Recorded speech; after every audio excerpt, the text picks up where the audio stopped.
मौका दिया प्रभु ने। सो सचमुच प्रभु महान है, दया और अनुग्रह से भरा हुआ परमेश्वर है। उसकी दया, उसकी करुणा सदा की है। सो प्रभु की दया के लिए, अनुग्रह के लिए हम धन्यवाद करते हैं। और जैसे अभी भाई विनोद जी ने भी जो प्रभु के लिए काम करते हैं, अलग अलग तरीके से जगह जगह जाके, अलग अलग चर्चों में जाके और भजनों के द्वारा, गवाहियों के द्वारा प्रभु के जो दास हैं उनके जो वचन जो वो प्रचार करते हैं, उनके द्वारा उसको अपने चैनल में डालकर, और उस चैनल के द्वारा बहुत सारे लोग जो है प्रभु के वचन को सुनते हैं। मैंने भी कई जगह कुछ प्रोग्राम की वीडियो देखी है इनके मसीही लोग करके, उसमें जो काफ़ी जो प्रभु के भजन गाने वाले और प्रचार करने वाले प्रभु के लोगों को मौका देते हैं, उसके लिए प्रभु धन्यवाद देते हैं। और इनके लिए भी ये जो मसीही लोग करके जो चैनल चला रहे हैं, जिसके द्वारा क्या है प्रभु का वचन जो है लोगों तक पहुँचे। सो प्रभु का धन्यवाद हो। हमारे पास टाइम ज़्यादा नहीं है, जल्दी वचन में चलेंगे। निकालिए आप सब लोग मेरे साथ, निकालिए मत्ती की इंजील 6 बाब उसका 33 आयत। मत्ती की इंजील 6 बाब 33 आयत के बीच हमने बहुत बार ये वचन सुना होगा। Matthew chapter 6 verse 33। परमेश्वर का वचन यहाँ पर क्या कहता है, पढ़ दीजिए। मत्ती 6:33। इसलिए पहले तुम परमेश्वर के राज्य और उसके धर्म की खोज करो, तो ये सब वस्तुएं तुम्हें मिल जाएंगी। हाँ जी, हालेलुया। आज हम प्रभु को हमने विश्वास किया, प्रभु ने हमारे जीवन में बड़े बड़े काम किए। परमेश्वर बहुत ही बड़े बड़े हमारे जीवन में चमत्कार करता है। ये किसी इंसान की ताकत के साथ नहीं है, ना किसी के इंसान की सामर्थ्य के साथ है, क्योंकि खुदा का कलाम कहता है भजन सहायता में कि प्रभु कहता है कि मैं अपने वचन को भेजूंगा और वो तुम्हें क्या करेगा, चंगा करेगा। वो तुम्हें क्या करेगा, श्रापों से, लानतों से, कर्जों से, जो मुश्किलातों से और पाप बुराई हर एक कुछ नाश करने वाली चीज से वो तुम्हें छुटकारा देगा। हालेलुया। इसलिए आज जब हम प्रभु को अपने जीवन में उसको अपना उद्धारकर्ता ग्रहण कर लिया है, आज हम प्रभु के पीछे चलते हैं, तो आज एक मसीही भाई बहन का ये कार्य बनता है या उसका ये चलना बनता है कि अपने जिंदा खुदावंद प्रभु यीशु मसीह को पहल देना है, प्रभु को पहल देना है।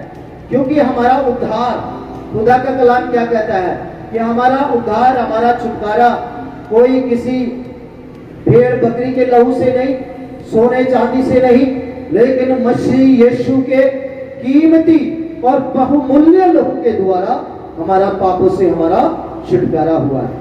प्रभु यीशु मसीह का लहू वो बेकीमती है, उसकी कोई कीमत नहीं लगा सकते। आप दुनिया के मिलियंस डॉलर, पाउंड, रुपये सब कुछ इकट्ठा कर लो, लेकिन यीशु मसीह के एक कतरा जो लहू का है उसकी कीमत भी उसके बराबर आप उसकी उन पूरी दुनिया के धन दौलत को इकट्ठा करके यीशु मसीह के एक लहू के कतरे की कीमत भी हम अदा नहीं कर सकते हैं। इसलिए परमेश्वर क्या चाहता है, परमेश्वर क्या चाहता है आज हमारे जीवनों में। परमेश्वर के अजीजों, भाई बहनों, कलीसिया, परमेश्वर ये चाहता है कि आज जैसे हमने खुदा का दास या मत्ती कहता है, परमेश्वर का प्रेरित कहता है, परमेश्वर का चेला, परमेश्वर को जिसने रूबरू देखा, जिसने परमेश्वर को आमने सामने देखा, जिसने परमेश्वर के कार्यों को अपनी खुली आंखों से देखा, खुले कानों से जिसने परमेश्वर के कार्यों को देखा है, वो यहाँ क्या कहता है कि इसलिए पहले तुम उसके राज्य और धर्म की खोज करो, तो ये सब वस्तुएं तुम्हें मिल जाएगी। आज हम देखते हैं, आज मैं आपको बताना चाहता हूं सबसे बड़ी बात कि परमेश्वर क्या चाहता है। सबसे पहले आज हम प्रभु यीशु मसीह के पीछे चलते हैं। कलीसिया है, मसीहत बढ़ती चली जा रही है दिन प्रतिदिन। आज हमारा जब मन पर परिवर्तन हो चुका है, हमारा दिल परिवर्तन हो चुका है। जैसे अभी भाई जी ने भी बताया, विनोद जी ने, कि हमारा कोई धर्म परिवर्तन नहीं हुआ है, ठीक है। यहाँ पर कोई मजहब परिवर्तन नहीं होता है, जात परिवर्तन नहीं होती है, हमारा दिल परिवर्तन होता है। मेरा अपना मानना है कि जात पात धर्म ऊंच नीच ये सब इंसानों ने बनाए हुए हैं। ये हमारे इंसानों की पैदाइश है। परमेश्वर ने आदम और हवा को बना दिया, उन्हें आशीषित किया, उन्हें आशीष दी कि जाके तुम क्या करो, पूरी पृथ्वी पर फैल जाओ। लेकिन जैसे जैसे वो बढ़ते चले गए, पाप गुनाह भी करते चले गए, और पाप ने यहाँ तक इंसान की बुद्धि को भ्रष्ट कर दिया कि वो जैसा मन आता है, जैसा दिल चाहता है, उसी तरीके से वो अपना सिस्टम बनाता चले जा रहा है। इसलिए आज जब प्रभु का काम बढ़ रहा है, लोग ईमान लेकर आ रहे हैं, लोग चंगे हो रहे हैं। जो सालों साल से नशे से जकड़े लोग, वो प्रभु के नाम से आजाद हो रहे हैं। जो शैतान दुष्ट आत्माओं से, शराबों से जकड़े हो लोग, वो यीशु मसीह के नाम से आजाद हो रहे हैं। तो दुनिया उनको क्या नाम दे रही है कि इनका क्या है, धर्म परिवर्तन कराया जा रहा है। हमारे कलीसिया में आज तो ठीक है, हम बहुत कम लोग हैं, लेकिन कम से कम जो 250-300 लोग के जो चर्च, यहाँ एक आदमी भी बताए कि किसी को पैसा देकर या किसी को बहला फुसला कर या किसी को गुमराह कर धर्म परिवर्तन कराया गया, ऐसा कोई भी इंसान नहीं। मैं खुद हिंदू फैमिली, राजपूत फैमिली से, उत्तरांचल से, आज से 32 साल पहले मैंने प्रभु को जाना, उसके स्वर्ग राज्य की खोज करी, सच्चाई को जाना, और जब सच्चाई को जाना तो सच्चाई ने मुझे आजाद कर दिया। मेरा जीवन ऐसे था जो मारने मरने के लिए हमेशा तैयार रहता था, गाली गलौज, लड़ाई झगड़ा, इतना गुनाह में डूबा हुआ था।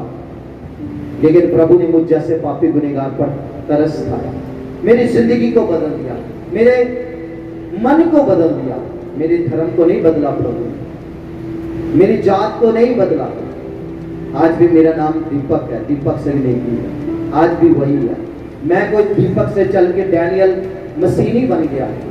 प्रभु यीशु मसीह दिल को बदलता है, शक्ल को नहीं बदलता है। इस करके आज हम जो प्रभु के लोग हैं, सच में जो प्रभु के पीछे चलना चाहते हैं, जो परमेश्वर के स्वर्ग राज्य की खोज में लगे हुए, उनके लिए परमेश्वर का कलाम यहाँ कहता है, इसलिए पहले तुम क्या करो, उसके राज्य और धार्मिकता की खोज करो। यहाँ जो धर्म है ना, धर्म का मतलब कोई ये संसार का धर्म नहीं है। सिख, हिंदू, मुसलमान, ईसाई, जैनी, बुद्धिस्ट, इन धर्मों की बात नहीं कर रहा परमेश्वर। धर्म जो शब्द है उसका मतलब है धार्मिकता, राइटनेस, पवित्रताई, सुचमताई, हर छल कपट बैर विरोध से, ईर्ष्या नफरत से, बुराई से, लड़ाई झगड़े से आजाद होकर पवित्रताई के रास्ते में चलना, धार्मिकता में चलना, प्रभु की इच्छा को अपने जीवन में लेके चलना। इसका मतलब ये है, खुदा का कलाम कहता है कि पहले तुम उसके राज्य क्या है, उसका रास्ता क्या है। यूहन्ना के इंजील 14 बाब उसके 6 आयत में लिखा है, प्रभु यीशु मसीह ने कहा, रास्ता, जीवन और मार्ग, सच्चाई और जीवन मैं हूं, मेरे बिना कोई भी पिता के पास नहीं जा सकता। स्वर्ग जाना चाहते हैं। आज एक गुंडागर्दी करने वाला, पाप व्यभिचार करने वाला, चोरी चकारी करने वाला इंसान भी स्वर्ग जाना चाहता है, लेकिन वो चले जाएगा क्या? उसके कर्म, उसका उठना बैठना, उसका चाल चलन, जो वो कर्म कर रहा है, वो तो बिल्कुल परमेश्वर के उलट कर रहा है, वो तो बिल्कुल पाप बुराई में चल रहा है, वो कैसे स्वर्ग चले जाएगा?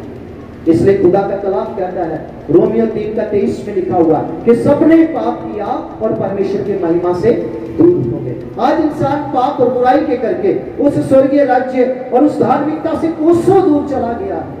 उसके कोई यू टर्न लेने का कोई मतलब नहीं है। उसके अंदर जो है इंसानियत, धार्मिकता नहीं, धर्म की शिक्षा ही नहीं, बल्कि एक इंसानियत होती है, प्यार प्रेम होता है, वो भी आज पाप और कुधर्म के बढ़ने के कारण वो भी आज क्या है, नाश होती चली जा रही है। वो अपने पराये नहीं देखता है। एक नशे करने वाला ये नहीं देखता कि मैं अपनी बहन के घर में डाका डाल रहा हूँ या अपने भाई के डाका डाल रहा हूँ। उसको तो ये मतलब होता है कि मुझे पैसा लेना है और मुझे जाके नशा करना है। लेकिन प्रभु फिर भी उस पर प्यार करता है। प्रभु जो बड़े बड़े काम करने वाला परमेश्वर है। आप सब जानते हैं, जैसे लगातार हम पिछले समय से प्रार्थना कर रहे थे बच्चे दीपक के लिए, ठीक है।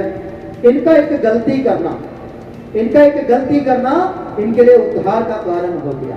देखिए परमेश्वर कैसे इंसान को चुनता है। परमेश्वर के अपने काम करने का नजरिया अलग है, तरीका अलग है, परमेश्वर का स्वभाव अलग है। Hallelujah, hallelujah. हम वो भी जान सकते हैं, तभी तो खुदा के कलाम में लिखा हुआ, तुम्हारे रास्ते होर हैं और मेरी रास्ते होर हैं, तुम्हारी सोचें होर हैं और मेरी सोचें होर हैं, तुम्हारी बातें होर हैं और मेरी बातें होर हैं। आज हम परमेश्वर क्या चाहता है? हम तो पाप बुराई करके सजा में चले जाते हैं, जेलों में चले जाते हैं लोग, लेकिन परमेश्वर वहां भी नहीं छोड़ता है। परमेश्वर चुन लेता है। ये बेटे ने गलती करी, इसको यीशु मसीह को नहीं जानता था, लेकिन गलती करी, सजा हुई, इनके पिताजी को भी उठा के ले गए, उनको भी जेल में डाल दिया।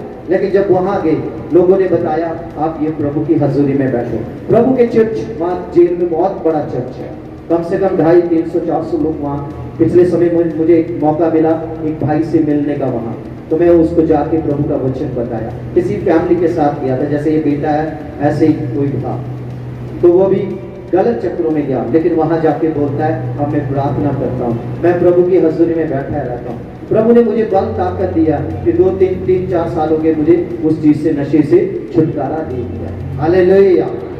देखिए ये लोग गलती करके, बेटे ने गलती करी, बेटा बाप दोनों जेल में चले गए, लेकिन जब चर्च में गए, प्रभु पे विश्वास किया, तो पिताजी को तुरंत रिहा कर दिया गया। हालेलुया। उसके बाद बेटे की भी जमानत हो गई, और अभी तक जितने जो सजा से ज्यादा समय तो ये बाहर ही रहा।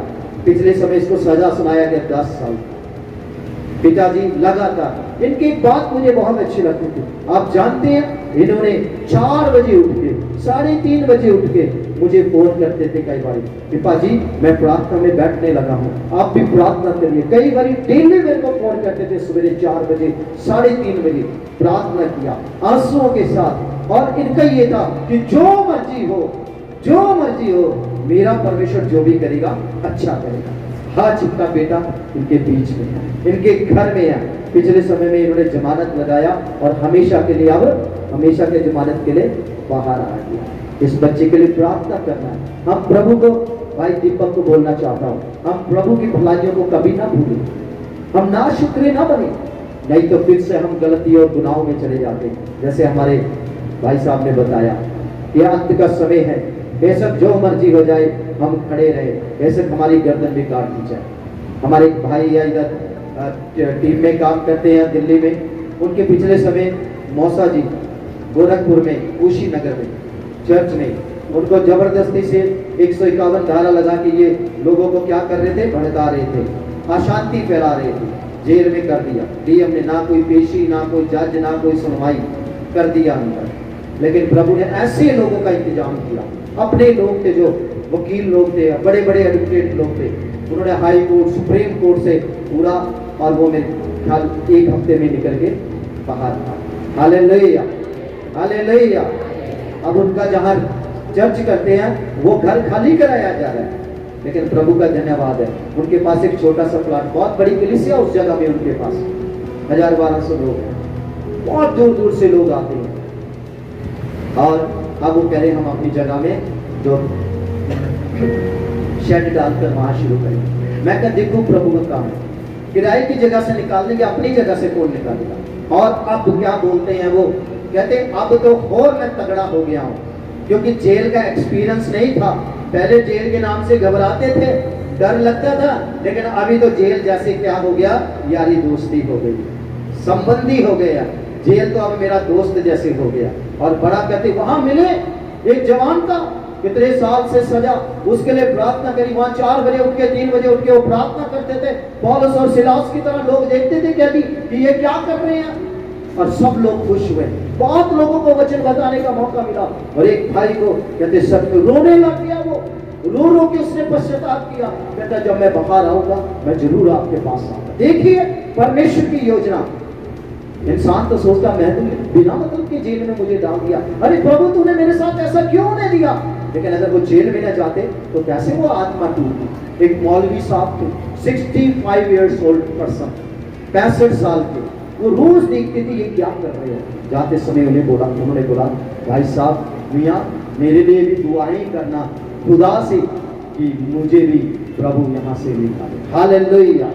ये स्वर्ग राज्य का धार्मिकता की खोज है। परमेश्वर का कलाम याद करता है, इसलिए पहले तुम क्या करो, उसके राज्य और उसकी धार्मिकता की खोज करो।